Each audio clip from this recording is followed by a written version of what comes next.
बेड़ेश्वर धाम की, मानगढ़ धाम की आप सभी को जय गुरु। राम राम।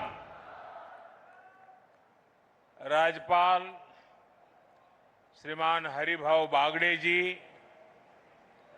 यहाँ के लोकप्रिय मुख्यमंत्री श्री भजनलाल शर्मा जी, पूर्व मुख्यमंत्री बहन वसुंधरा राजे जी, मंत्रिमंडल में मेरे सहयोगी प्रहलाद जोशी जी, जोधपुर से हमारे साथ जुड़ रहे भाई गजेंद्र सिंह शेखावत जी, अश्विनी वैष्णव जी, बीकानेर से हमारे साथ जुड़ रहे श्रीमान अर्जुनराम मेघवाल जी, यहां उपस्थित उप मुख्यमंत्री पति प्रेमचंद बैरवा जी, दिया कुमारी जी, भाजपा के प्रदेश अध्यक्ष श्रीमान मदन राठौड़ जी, राजस्थान सरकार के मंत्रीगण, अन्य सभी महानुभाव, भाई और बहनों, आज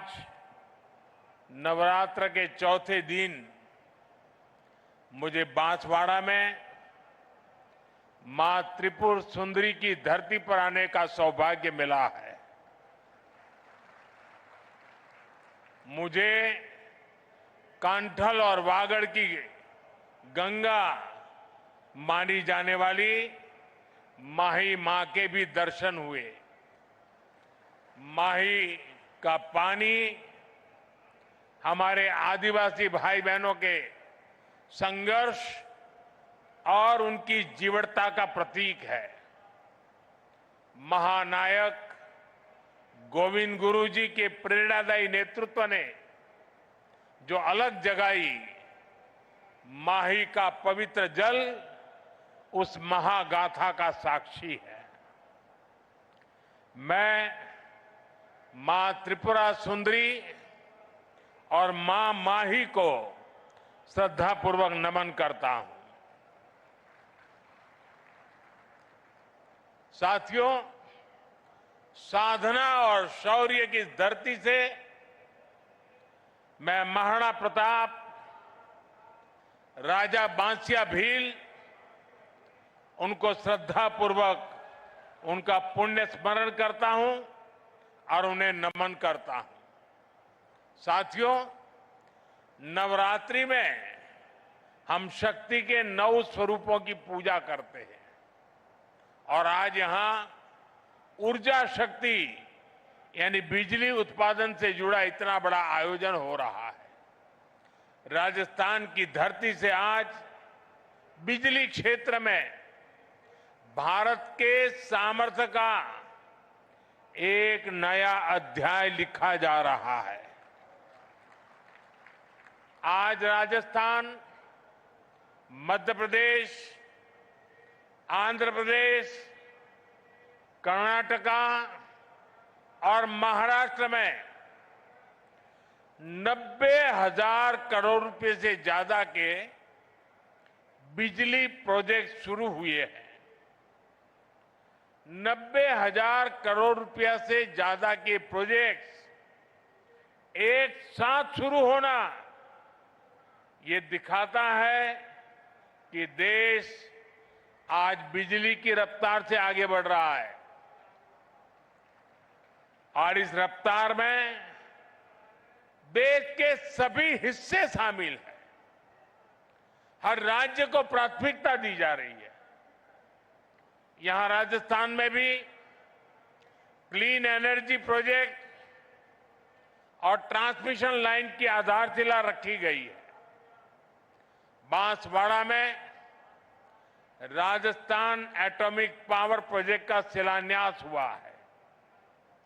यहां सोलर एनर्जी प्रोजेक्ट का उद्घाटन भी हुआ है। यानी सोलर ऊर्जा से लेकर परमाणु ऊर्जा तक देश अपनी बिजली उत्पादन क्षमता को नई ऊंचाई तक लेकर जा रहा है।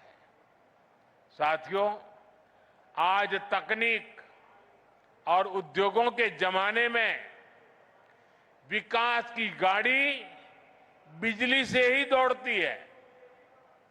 बिजली है तो उजाला है, बिजली है तो गति है, बिजली है तो प्रगति है, बिजली है तो दूरियां मिटती हैं और बिजली है तो दुनिया हमारे पास है।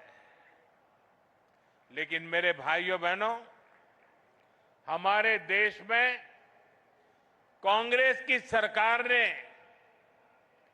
बिजली के महत्व पर ध्यान ही नहीं दिया। जब 2014 में आपने मुझे सेवा का अवसर दिया और जब मैंने दायित्व संभाला तो देश के 2.5 करोड़ घर ऐसे थे जहां बिजली का कनेक्शन नहीं था। आजादी के 70 साल बाद भी देश के 18,000 गांवों में बिजली का खंभा तक नहीं लगा था। देश के बड़े बड़े शहरों में घंटों घंटों की बिजली कटौती होती थी। गांव में तो 4-5 घंटे बिजली आ जाए तो बड़ी बात होती थी और उस समय लोग चुटकुला सुनाते थे कि हमारे यहां बिजली जाती है, ये न्यूज नहीं है। लोग कहते थे कि बिजली आई, वो न्यूज होता था। लोग एक दूसरे को बधाई देते थे कि आज 1 घंटा बिजली आई थी। वो हाल थे। आज बिजली नहीं थी तो फैक्ट्रियां भी नहीं चल पाती थी, नए उद्योग नहीं लग पाते थे। राजस्थान समेत पूरे देश में यही हालत थी। भाइयों बहनों, 2014 में हमारी सरकार ने इन हालातों को बदलने का संकल्प लिया। हमने देश के हर गांव तक बिजली पहुंचाई। हमने 2.5 करोड़ घरों को मुफ्त बिजली कनेक्शन दिया और जहां जहां बिजली के तार पहुंचे वहां बिजली भी पहुंची। वहां लोगों की जिंदगी आसान हुई, वहां नए नए उद्योग पहुंचे। साथियों, 21वीं सदी में जिस देश को तेज गति से विकास करना है उसे अपने यहां बिजली उत्पादन बढ़ाना ही होगा और इसमें भी सबसे सफल वही देश होंगे जो स्वच्छ ऊर्जा यानी क्लीन एनर्जी में आगे रहेंगे। इसलिए हमारी सरकार स्वच्छ ऊर्जा के अभियान को एक जन आंदोलन बनाकर काम कर रही है। हमने पीएम सूर्य घर मुफ्त बिजली योजना शुरू की। आज इस योजना के तहत शहरों और गांवों में छतों पर सोलर पैनल लग रहे हैं। हमारे किसानों को सस्ती बिजली मिले, इसके लिए पीएम कुसुम योजना के तहत खेतों में भी सोलर पंप लगाए जा रहे हैं। आज इस दिशा में कई राज्यों में सोलर प्रोजेक्ट्स का उद्घाटन हुआ है। इन प्रोजेक्ट से लाखों किसानों को सीधा लाभ मिलेगा, यानी घर में मुफ्त बिजली के लिए पीएम सूर्य घर मुफ्त बिजली योजना और खेतों में मुफ्त बिजली के लिए पीएम कुसुम योजना। अभी मैं कुछ देर पहले पीएम कुसुम योजना के कई मेरे किसान भाई बहनों से जो इनके लाभार्थी हैं उनसे बात कर रहा था। मैं महाराष्ट्र के भी किसान भाई बहनों से बात कर रहा था और वो अपने जो अनुभव बता रहे थे वो बहुत ही उत्साहवर्धक थे। सौर ऊर्जा से मुफ्त बिजली उनके लिए बहुत बड़ा वरदान साबित हो रहा है। साथियों, आज भारत विकसित होने के लिए तेज गति से काम कर रहा है और इसमें राजस्थान की भी बड़ी भूमिका है। आज यहां राजस्थान के लोगों के लिए 30,000 करोड़ रुपए की अन्य परियोजनाओं को भी शुरू किया गया है। पानी, बिजली, सेहत, इससे जुड़ी इन परियोजनाओं को उससे आप लोगों की सुविधाएं बढ़ेगी। मैंने अभी वंदे भारत समेत 3 नई ट्रेनों को हरी झंडी भी दिखाई है। इस समय देश में रोजगार के नए अवसर पैदा करने का भी बड़ा अभियान चल रहा है। उसी कड़ी में आज राजस्थान के 15,000 युवाओं को सरकारी नौकरियों के नियुक्ति पत्र भी मिले हैं। मैं इन सभी युवाओं को जीवन की इस नई यात्रा की शुभकामनाएं देता हूं।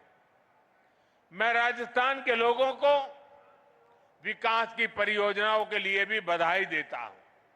साथियों, मुझे खुशी है कि आज राजस्थान की भाजपा सरकार राज्य के विकास में पूरी ईमानदारी से जुटी है।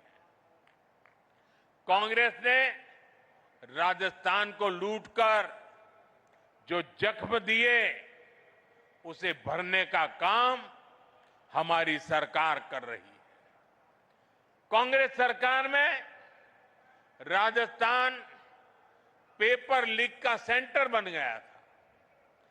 जल जीवन मिशन को भी कांग्रेस ने भ्रष्टाचार की भेंट चढ़ा दिया था।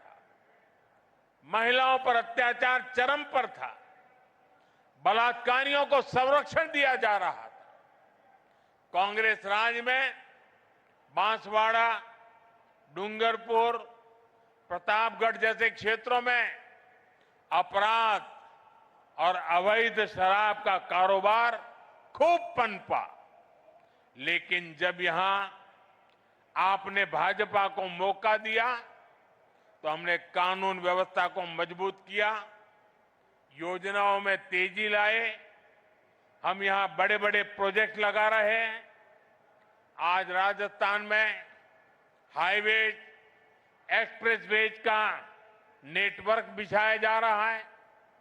आज भाजपा सरकार राजस्थान को, दक्षिण राजस्थान को तेज विकास की राह पर आगे बढ़ा रही है। साथियों, आज पंडित दीनदयाल उपाध्याय जी की जन्म जयंती है। उन्होंने हमें अंत्योदय का सिद्धांत दिया था। अंत्योदय यानी समाज के आखिरी पायदान पर खड़े व्यक्ति का उत्थान। उनका ये विजन आज हमारा मिशन बन चुका है। आज हम बहुत सेवा भाव से गरीब, दलित, पिछड़े, आदिवासी सभी के हित में काम कर रहे हैं। सबका साथ, सबका विकास, इसी मंत्र को लेकर के चल रहे हैं। साथियों, कांग्रेस ने आदिवासी समाज को हमेशा नजरअंदाज किया। उनकी जरूरतों को कभी समझा ही नहीं। ये भाजपा सरकार है जिसने आदिवासी कल्याण को प्राथमिकता देते हुए अलग मंत्रालय बनाया। जब अटल जी की सरकार आई तब पहली बार आदिवासी मंत्रालय बना। उसके पहले इतने दशक चले गए, इतने बड़े महान नेता पैदा हो गए, लेकिन आदिवासियों के लिए एक अलग मंत्रालय नहीं बना। ये भाजपा सरकार आई, जब अटल जी आए तब बना। कांग्रेस के दौर में कोई कल्पना भी नहीं कर सकता था कि आदिवासी अंचल में इतने बड़े प्रोजेक्ट्स आएंगे। आज भाजपा सरकार में वो सब कुछ संभव है। अभी हमने मध्य प्रदेश के धार में एक बहुत बड़ा पीएम मित्र पार्क शुरू किया है और ये भी आदिवासी क्षेत्र है। इससे आदिवासी किसानों को, कपास उत्पादक किसानों को बहुत बड़ा लाभ होने वाला है। साथियों, भाजपा के प्रयासों से ही आज गरीब आदिवासी परिवार की बेटी आदरणीय द्रौपदी मुर्मू जी देश की राष्ट्रपति बनी है। और राष्ट्रपति जी ने ही आदिवासियों में भी अति पिछड़े आदिवासी समाज का विषय उठाया था। उनकी प्रेरणा से ही हमने पीएम जनमन योजना शुरू की है। इसके तहत आदिवासियों में भी अति पिछड़े समाज को प्राथमिकता दी जा रही है।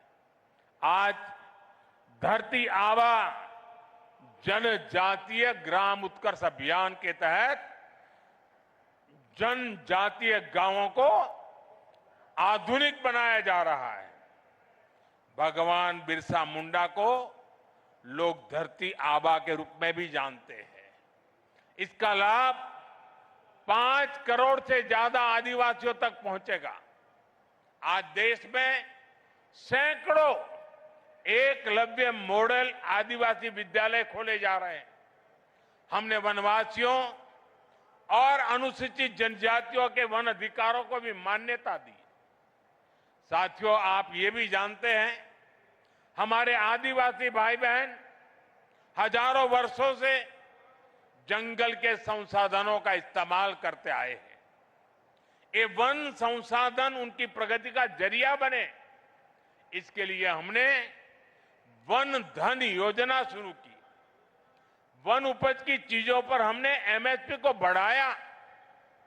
हमने जनजातीय समाज के उत्पादों को बाजार से जोड़ा। इसका परिणाम है आज देश में वन उपज में रिकॉर्ड वृद्धि हुई है। साथियों, आदिवासी समाज को स्वाभिमान से जीवन जीने का अवसर मिले, ये हमारी प्रतिबद्धता है। उनकी आस्था, उनके आत्मसम्मान और उनकी संस्कृति की रक्षा करना, ये हमारा संकल्प है। साथियों, जब देश के सामान्य मानव का जीवन आसान होता है तो वो खुद आगे बढ़कर देश की प्रगति का नेतृत्व करता है। आप लोगों को याद होगा, आज से 11 साल पहले कांग्रेस के समय हालात कितने खराब थे। और खराब क्यों थे? क्योंकि कांग्रेस सरकार देशवासियों के ही शोषण में लगी थी। कांग्रेस सरकार देश के लोगों को ही लूट रही थी। कांग्रेस के समय में टैक्स और महंगाई दोनों आसमान पर थी। आपने जब मोदी को आशीर्वाद दिया तो हमारी सरकार ने कांग्रेस की लूट को बंद किया। साथियों, ये आजकल बहुत मुझ पर गुस्से में रहते हैं, इसका कारण भी यही है। साथियों, 2017 में हमने जीएसटी लागू करके देश को टैक्स और टोल के जंजाल से मुक्ति दिलाई थी। अभी नवरात्रि के पहले दिन से फिर जीएसटी में बहुत बड़ा सुधार किया गया है।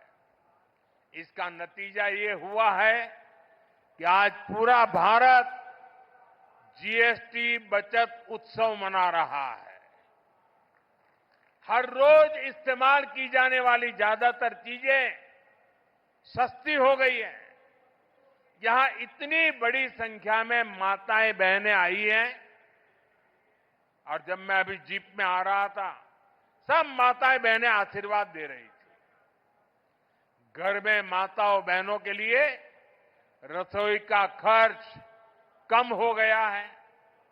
साथियों, साल 2014 से पहले अगर आप साबुन, शैंपू, टूथपेस्ट, टूथ पाउडर ऐसे रोजमर्रा के सामान पर अगर आप 100 रुपये की चीज खरीदते थे, तब ये 100 रुपये का सामान आपको 131 रुपये का पड़ता था।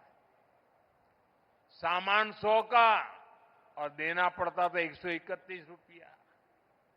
और 2014 के पहले की बात कर रहा हूं, जो आजकल बयान बहादुर भांति भांति के झूठ फैला रहे हैं ना, यानी कांग्रेस सरकार 100 रुपये की खरीद पर 31 रुपये टैक्स लेती थी।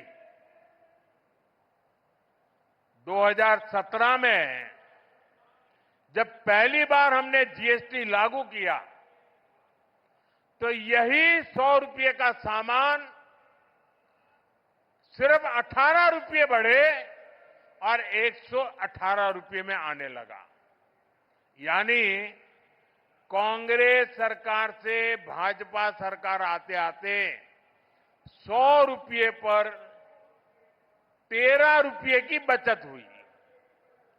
अब 22 सितंबर को हम दोबारा जीएसटी को रिफॉर्म किया।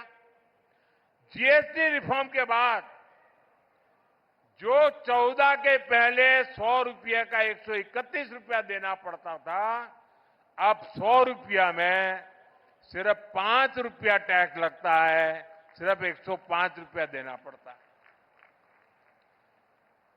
कहां 31 रुपया और कहां 5 रुपया? यानी कांग्रेस के जमाने की तुलना में आज आपको 100 रुपये की खरीदारी पर 26 रुपये की बचत हो रही है।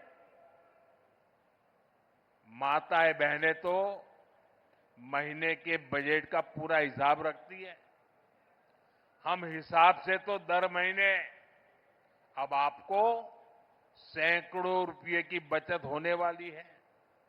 साथियों, जूते चप्पल तो सबकी जरूरत होते हैं। कांग्रेस के राज में अगर आपको 500 रुपये का जूता खरीदना होता था तो वो 575 रुपये का आता था।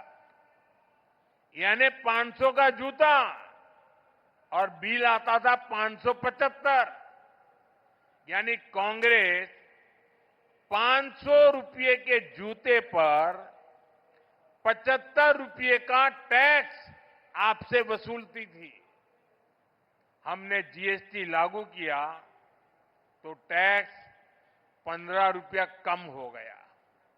अब नए जीएसटी के बाद आपको इसी जूते पर 50 रुपया कम देना पड़ेगा। पहले 500 से ऊपर के जूतों पर और भी ज्यादा टैक्स लगता था। हमने वो 500 वाला स्लैब भी हटा दिया। अब हमने जो 500 तक का स्लैब था उसको हटा करके 2500 रुपये तक जो जूते उसका टैक्स भी कम कर दिया।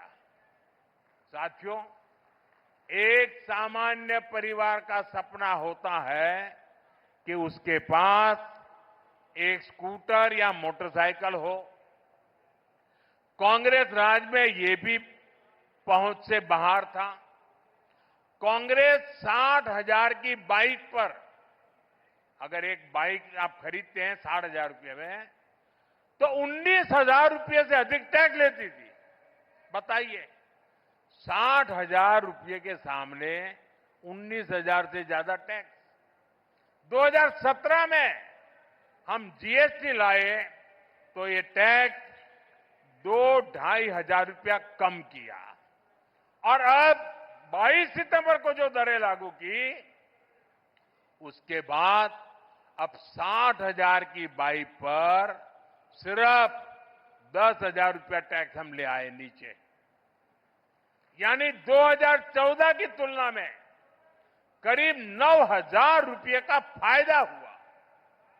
साथियों, कांग्रेस के राज में अपना घर बनाना भी बहुत महंगा था। 300 रुपए के सीमेंट के बैग पर कांग्रेस सरकार 90 रुपये से अधिक टैक्स लेती थी। 2017 में जीएसटी आने के बाद ये करीब 10 रुपया कम हुआ। और अब जब दोबारा हम रिफॉर्म करके जीएसटी लाए तो 22 सितंबर के बाद सीमेंट के उसी बैग पर करीब 50 रुपये ही जीएसटी लग रही है। यानी सीमेंट के हर बैग पर भी 2014 की तुलना में आज 40 रुपये की बचत हो रही है। यानी कांग्रेस राज में जहां लूट ही लूट थी, वहीं आज भाजपा की सरकार में बचत ही बचत है। और तभी तो देश जीएसटी बचत उत्सव मना रहा है और जीएसटी बचत उत्सव को पूरे देश में मनाया जा रहा है। लेकिन भाइयों बहनों, ये जीएसटी बचत उत्सव तो चल रहा है, लेकिन हमारा एक और लक्ष्य है, आत्मनिर्भर भारत का। हम किसी और पर निर्भर न रहें, ये अब बहुत आवश्यक है। और उसका रास्ता जाता है स्वदेशी के मंत्र से। और इसलिए हमें स्वदेशी के मंत्र को भूलना नहीं है। मैं आप सबसे आग्रह करूंगा, और राजस्थान में और देश के कोने कोने में जो लोग मुझे सुन रहे हैं, उन सबसे भी आग्रह करूंगा, खास करके मेरे दुकानदार व्यापारियों से आग्रह करूंगा, हम जो बेचेंगे वो स्वदेशी ही बेचेंगे। और मैं देशवासियों से आग्रह करूंगा, हम जो खरीदेंगे वो भी स्वदेशी ही खरीदेंगे। हम दुकानदार को पूछेंगे, बताओ भाई ये स्वदेशी है कि नहीं है? और मेरी तो स्वदेशी की व्याख्या बहुत सिंपल है, कंपनी दुनिया के किसी भी देश की क्यों न हो, ब्रांड दुनिया के किसी भी देश की क्यों न हो, लेकिन वो हिंदुस्तान में बनने वाला होना चाहिए। हिंदुस्तान के मेरे नौजवानों की मेहनत से बना हुआ होना चाहिए। मेरे देश के लोगों के पसीने की उसमें महक हो, उसमें मेरे देश की मिट्टी की महक हो। मेरे लिए वो सब स्वदेशी है। और इसलिए मैं सभी व्यापारियों को कहता हूं, दुकान पे एक बोर्ड लगाइए, गर्व से कहो ये स्वदेशी है। जब आप स्वदेशी खरीदते हैं तो वो पैसा देश के ही किसी कारीगर, कामगार और व्यापारी के पास जाता है। वो पैसा देश के बाहर न जाकर देश के विकास में लगता है। उससे नए हाईवे बनते हैं, नई सड़कें बनती हैं, स्कूल बनते हैं, अस्पताल बनते हैं, गरीबों के लिए घर बनते हैं। और इसलिए साथियों, हमें स्वदेशी को अपना स्वाभिमान बनाना है। मैं चाहूंगा त्योहारों के इस मौसम में आप सब स्वदेशी ही खरीदने का संकल्प लें। इसी संकल्प के साथ मैं एक बार फिर विकास और रोजगार से जुड़ी ढेर सारी परियोजनाओं के लिए आप सबको बहुत बहुत बधाई देता हूं। बहुत बहुत धन्यवाद। मेरे साथ पूरी ताकत से बोलिए, भारत माता की। दोनों हाथ ऊपर करके मां भारती का जय जयकार करें। भारत माता की, भारत माता की, भारत माता की। बहुत बहुत धन्यवाद। खबरें जो आपको जोड़ती हैं सीधे हमसे, जिनका आपकी जिंदगी पर होता है सीधा असर। खबरों की वही तस्वीर, बिना बदले, बिना डरे।